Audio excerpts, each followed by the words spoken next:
slovenských reperov je taký, ani nechcem sa už baviť o reperoch slovenských, lebo mi lezú na nervy.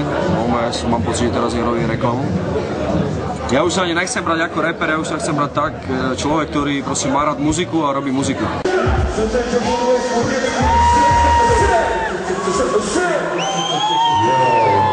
Problém týchto reperov je taký, že sú talentovaní a uleteli si na tom, že sú veľkí.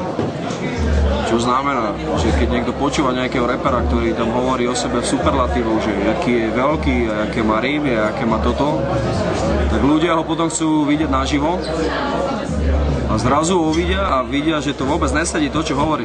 Že proste je to vyplašený chlapec, ktorý nemá žiadne sebavedomie, ktorý sa hrá na niečo, čo není.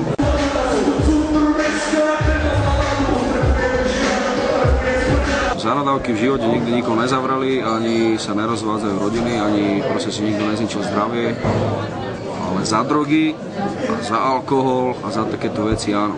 A ja nepijem, nefajčím, nedrogujem, ani nepoužívam žiadne omamné látky. Jediné, čo robím, je to, že hreším. A keď sa to niekomu nelúbi, tak je to jeho chyba.